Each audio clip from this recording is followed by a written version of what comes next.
يا جماعة الجيش مثل ما قلنا محاربين ومقاتلين، وكانوا من أبسل المقاتلين في مصر وفي الجبهة السورية، كانوا على طليعتهم إخواننا البدون، كانوا كلهم تحت اللواء، لواء الكويت. وأقسم بالله العظيم ولا أزايد فيها، يفتدون الكويت بشكل مو طبيعي. وأضرب مثال اللي هو كان على الموكب الشيخ جابر الله يرحمه، اللي تحولوا اثنين مثل ما قلت أمس، صواريخ انطلقوا على السيارة، ما قالوا والله روحي، انطلقوا السيارة ودمروا السيارة قبل لا تلمس الشيخ جابر الله يرحمه. أتمنى إن شاء الله أننا يعني نقدر نلامس هذا الموضوع ونحله، حل أخواتنا، بناتنا، أطفالنا، عيالنا، جميع يا جماعة، جميع حر ينبض على هذه الأرض. أنا مثل أمس قلت أرض مسلمة، أرض مسلمة، واللي فوقها ما يقول إلا شيء واحد: أشهد أن لا إله إلا الله وأشهد أن محمدا عبده ورسوله. بهالمناسبة أنا جبت وياي اليوم أمين سر لجنة الكويتيين البدون نواف البدر. نواف البدر مساك الله بالخير. مساك الله بالنور بالسيارة، يعطيك العافية. بداية أشكر قناة المختلف على إتاحة لنا هذه الفرصة والبرنامج الطيب، وشاكر لك أبو سيارة الصراحة. الله يسلمك. نواف أنت يعني من لحمها ودمها، عرفت؟ يعني من لحمها ودمها، وأنا أعرف شنو مجهودك وأعرف شنو المجهود اللي أنتم قاعدين تسوونه مشان هذه القضية، وأنا أدري أنتم شامخين، ما عندكم لا انكسار ولا كذا، وأنا أعرفك عن قرب نواف. أنت يعني تحب شعري الوطني أكثر من ما تحب شعري الوجداني. أنا مؤمن أنك بوطنيتك. أول شيء كلمني عن اللجنة نواف. بالبداية لجنة، أول شيء مشكور على المقدمة الطيبة. والشموخ هذه الصفة بالبدون متلازمة لهم، معروفة مثل ما ذكر في تاريخهم الحافل. بالبداية كلجنة احنا لجنة الكويتيين البدون هي لجنة قائمة من فئة البدون أنفسهم. نعم، تطالب حقوقهم كافة حقوق البدون. نعم. إضافة إلى وجود مساندة ودعم كبير من السادة النواب اللي يدعمون البدون، إضافة إلى المحامين، إضافة إلى الدكاترة الجامعيين، إضافة إلى شيوخ الدين والعلماء الأفاضل. فقضية البدون لها دعم شعبي كبير للأمانة، فإحنا نستسيغ هذا الدعم من خلال الشخصيات هذه. ففكرة اللجنة احنا كنا في السابق نعمل مع ناشطين من عدة سنوات، مع الناشطين السابقين اللي سبقونا في المجال في مطالبة بحقوق البدون، ولكن احنا شكلنا هذه اللجنة في شهر 7 2008 وانطلقنا في العمل الميداني ونشر القضية ونطالب بحقوق البدون. أنا أدري نواف في ناس كثار قاموا معاكم، وأدري وأشكر هني الصحافة الكويتية. كثير من المقالات صحيح. كتبت خاصة يعني عن موضوع الشهداء وموضوع العسكريين وموضوع الكويتيين البدون. نعم. في هناك خصوصا أنا بتكلم عن جانب الأطفال، صندوق خيري صار حق يعني إن يغطي احتياجات البدون. الصندوق هذا وين نواف؟ موجود؟ هو بالبداية كان فكرة الصندوق الأخت الفاضلة رنا المعجل والشيخ أوراد الجابر، يعني جزاهم الله خير، تبنوا الفكرة، وأيضا دعمها عدد من النواب الأفاضل منهم حسن جوهر اللي قاموا فيه في ذاك الوقت في عهد صاحب سمو أمير البلاد عندما كان رئيس مجلس الوزراء. فالصندوق هذا كان خيري لتعليم البدون، أطفال البدون، إدخالهم تعليم لمساعدتهم المادية، لكن للأسف يعني احنا نقول انحرف عن مساره في السنوات الأخيرة، أصبح للوافدين كافة وأصبح البدون محرومين منه، يعني صار للجميع. نعم، للأسف أيضا في بعض المدارس الخاصة اللي تدرس البدون، للأسف هذه المدارس أساسا بنيتها متهالكة، مستواها التعليمي ضعيف جدا جدا جدا. إضافة على ذلك يطلبون رسوم امتياز، احنا اللي نعرفه رسوم امتياز إذا يعني سؤال الكلمة مدرسة حديثة نموذجية أكاديمية فيها إضافة، لكن يطلبون رسوم امتياز إضافية يدفعونها البدون أنفسهم، ما يتحملها الصندوق ولا شيء، فهذا شكل عائق جديد.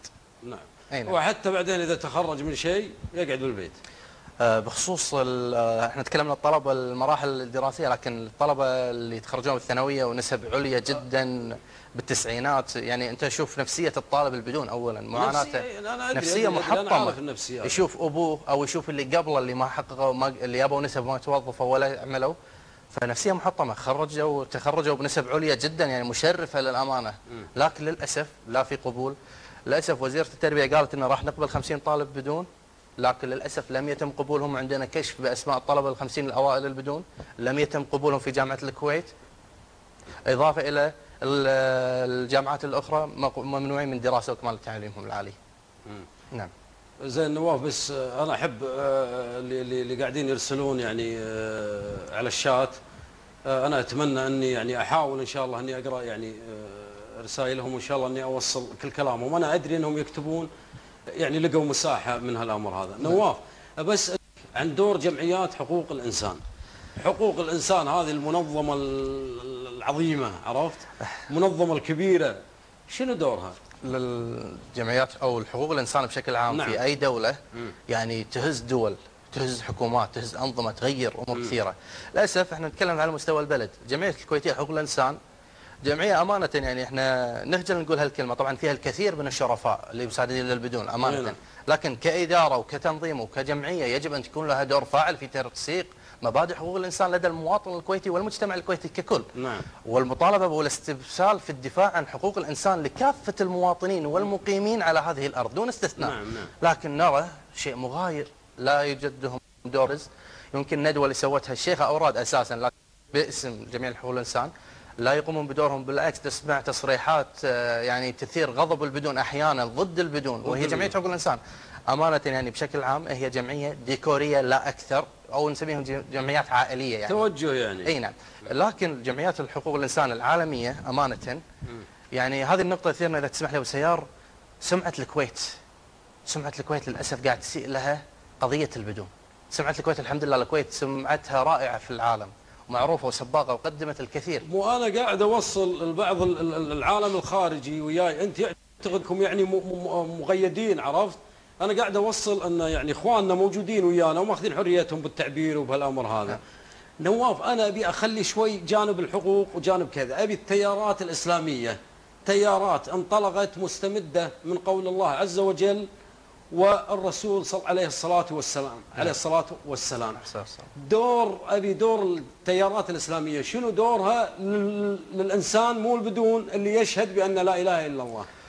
احنا مشكلتنا كبيره مع التيارات الاسلاميه، احنا كمسلمين بشكل عام او المجتمع الكويتي مجتمع الطابع اسلامي، صبغته اسلاميه على طبيعته، فلذلك تلاقي ان احنا كبدون نتامل منهم الخير الكثير، يعني نتمنى نتوقعنا انهم يقودون ويحملون لواء قضيه البدون حكم انهم مسلمين اولا وثانيا مستحقين وكويتيين.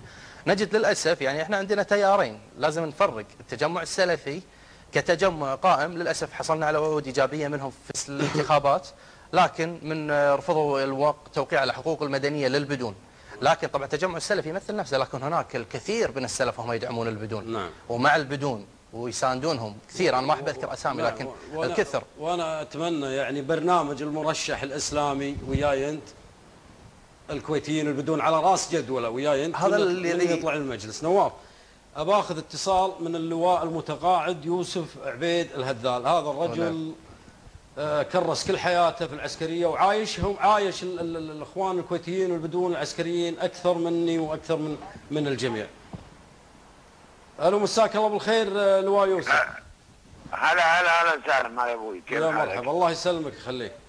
مساك الله بالخير ورضا، مرحبا، الله يعطيك العافيه. الله يعافيك، طال عمرك. احنا تكلمنا عن بعض العسكريين البدون، لكن انت يمكن توصل الفكره وعايشتهم اكثر، وخاصه انك كنت اسير اثناء فتره الغزو الغاشم، وكانوا معك من ضمن الاسرى من اخواننا الكويتيين البدون. حبيبي والله هذا الموضوع موضوع ما ادري شو اسميه انا الحقيقه. هذا شيء للاسف انه يصير بالكويت. يعني الناس اللي خدمت هذه وقدمت وضحت وقدمت ولاء لا قياس له بجميع ما طلب منها من واجبات، والكثير من الحديث يا اخ سالم عن البدون الحقيقه انا بعتقد ما في شيء بدون. وكذلك انا اتذكر بكلمه قالها الفريق جابر الخالد يوم من الايام، قال احنا ما عندنا بدون، احنا عندنا عيال بدو. نعم. والحقيقه يا سيدي ان البدون ما في شيء اسمه بدون. الجيش اول ما كان يسميهم بدون. نعم.